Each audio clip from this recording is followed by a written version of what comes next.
मुस्लिम hello, fix मैं करते सुनाई कौन पड़ रहा हूँ? जीतेगा? 16 जगह से भारतीय जनता पार्टी जीती है। हमारी मुस्लिम बहनों का आशीर्वाद हमको मिला है, क्योंकि हमारे गरीब मुसलमान बहन भाइयों को और हमारी गरीब मुसलमान बहनों को ये पता है कि मुल्ला मौलवियों के तलवे चाटने वाले ये लोग गरीब मुसलमानों पे अत्याचार करेंगे, भारतीय जनता पार्टी और महायुति नहीं करेगी। मैं एडवोकेट इंदरपाल सिंह जी आप सुने दोनों का, ये प्लेसेस ऑफ वर्शिप एक्ट होने के बावजूद सर्वेस हो रहा है, We saw अलग अलग जगह पे कोर्ट में जाके लोग सर्वे कर रहे हैं, भले supreme. How do you see this entire thing working out? Indrapal Singh ji, और एन एडवोकेट, कैसे देखते हो? अजीत चौहान साहब ने भी बात किया, फारूकी साहब ने भी डिफेंड किए, आप इसको कैसे देखते हो इंद्रपाल सिंह जी? You are talking about PM. No, I'm talking about this Places of Worship Act, और जो सर्वे हो रहा है मस्जिदों का, मंदिर ढूंढ रहे हैं उसके अंदर, और चौहान साहब ने कहा कि हमारा हक है। तो कैसे आप देखते हो courts are being slightly hyper active on this? Being an advocate मैं यही बोल सकता हूं टू प्रूव द डॉक्यूमेंट्स कि भाई हर चीज में, अगर आपकी मस्जिद है वहाँ, वो मस्जिद के पहले ओरिजिन क्या थी? हर प्लेस की अपनी एक ओरिजिन होती है। आप एक लैंड भी सिंपल लेते हैं तो उसकी एक ओरिजिन होती है। तो origin of the land is very important, origin of the structure is very important. मस्जिद है या मंदिर की ओरिजिन स्टैब्लिश करना बहुत इंपॉर्टेंट है। अगर वो स्टैब्लिश करते हैं कोर्ट में माना जाता है। बाकी तो ये विवाद जो है, अभी मैंने सुना काफी देर तक, तो ये विवाद जो है ये तो एंडलेस विवाद है, और इसमें बड़ी आसानी से कह देना कि यहाँ ये था, यहाँ ये था। लेकिन उसके लिए जैसे राम मंदिर को कितने साल लग गए हमें, कई सालों के बाद जाकर वो कई पीढ़ियों तक वो चला, मुकदमा चला करके दशक तक चला। उसके बाद में जब डॉक्यूमेंट्स के आधार के ऊपर जस्टिस गोगोई ने उसके ऊपर जजमेंट दिया है, तो कोई भी चीज ये सिंपली कह देना कि यहाँ ये थी, मैं एज एन एडवोकेट मुझे वो हजम नहीं होती है। मुझे उसके लिए आप बताइए कि भाई ये किसने बनाई थी, और पूरा इतिहास बताइए, डॉक्यूमेंटेशन बताइए, और उसके आधार पे कुछ बात कीजिए। इंद्रपाल सिंह जी, माफ कीजिएगा, देश में कहीं भी उठ करके कोई, अगर हमारे मुसलमान भाइयों का धर्मस्थल है तो हर धर्मस्थल पर जाकर हम नहीं कहते। उल्टा हमारे यहाँ दौलताबाद में, छत्रपति संभाजी नगर में, अहिल्या नगर में कई ऐसी मस्जिदें हैं कि जो हमारे दक्खन शैली की एक उत्कृष्ट उदाहरण है। हमारे यहाँ मेहमान आते हैं तो वो मस्जिद दिखाने हम ले जाते हैं उनको कि भैया इतनी सुंदर मस्जिद बनाई थी उस समय में। तो हर मस्जिद पर जाके तो हम नहीं कह रहे, जहां पर है वहां पर कहेंगे और कहते रहेंगे, इतनी पीढ़ियां शायद लग जाए पर कहेंगे।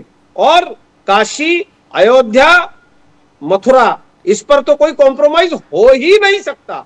हम कहते हैं क्या कि मक्का मदीना में दूसरा कोई धर्म का जाके अधिकार कर लो, ऐसा कैसे हो सकता है? वो मेरे धर्म की सर्वोच्च मेरे श्रद्धा स्थान है, तो उसपे अगर 1000 साल पहले, 1500 साल पहले जबरन कब्जा हुआ था तो वो हमारा हक है साहब। Now, फारूकी साहब, ये तो ठीक है, I will come back to this. Chauhan साहब बहुत स्पिरिटेड है। आखिरकार मैं पूछता हूं, आपके मिस इन्फॉर्मेशन, आसिफ फारूकी साहब, हिंदू को स्पिरिटेड होना चाहिए, बिल्कुल बिल्कुल हत्या का मामला है प्रदीप जी, बिल्कुल बिल्कुल। मोदी साहब, मुसलमान भाइयों ने भी इसमें सपोर्ट करना चाहिए हमको। फारूकी साहब तो बहुत मॉडरेट इंसान है। सर, हम लोग एक चीज बहुत क्लियर जानते हैं, हम लोग संविधान में बिलीव करते हैं। हम लोग किसी भी किस्म का नया कोई भी इस्तेमाल करते हैं, खत्म करो ना। प्लीज आप बोलने दीजिए। ड्यूअल आइडेंटिटी में कैसे जिएंगे तुम? प्लेसेस ऑफ वर्शिप 1991 एक्ट, ये जाके पढ़ ले। हम उसको बिलीव करते हैं, ये पार्लियामेंट के अंदर बना हुआ एक्ट है। ठीक है सर, और ये लोग अपनी मर्जी से अपना काम करना चाहते हैं और उसके अंदर डिफरेंसेस क्रिएट करना चाहते हैं। एक्सेप्ट बाबरी मस्जिद, हर वो मस्जिद जो उस वक्त जिस हालत में है उसको एनी मंदिर और मस्जिद, एनी प्लेसेस ऑफ वर्शिप, मैंने मस्जिद इसलिए कहा कि मैं मुसलमान हूं तो मैं मस्जिद देख रहा हूं, लेकिन एनी प्लेसेस ऑफ वर्शिप, चाहे चर्च हो, चाहे मंदिर हो, चाहे मस्जिद, जो 1947 में जो जिसकी हालत थी, वो उस हालत में इस गवर्नमेंट ने, इस कॉन्स्टिट्यूशन ने, गवर्नमेंट ने नहीं, इस कॉन्स्टिट्यूशन ने उसको मान लिया है और जनता को वो चीज मानना चाहिए। एक्सेप्ट बाबरी मस्जिद और जो मंदिर बना उसको हमने उसमें भी मान लिया, लेकिन ये लोग क्रिएट करना चाहते हैं, दिलों के अंदर डिफरेंसेस पैदा करना चाहते हैं, तो डिफरेंसेस खत्म होने के लिए चीज लाना चाहते हैं। और कॉन्स्टिट्यूशन में ये दो बिलीव नहीं करते हैं, को नहीं दे सकते, इसलिए इनके ऊपर शक होता है। मुसलमानों का दिल क्या इतना बड़ा नहीं है? मस्जिद हमने आपको 9 लाख एकड़ जमीन हिंदुस्तान की दे दी वक्त के लिए, सत्ता में रह ये जमीन कोई ईवीएम के जरिए, मशीन के जरिए, टेक्नोलॉजी के जरिए जमीन है, ये वैदिक सनातन परंपरा का पालन करने वाले हिंदुओं की मालिकाना हक की जमीन है। को कहाँ लेके जाना चाहते हैं, यही जानते हैं।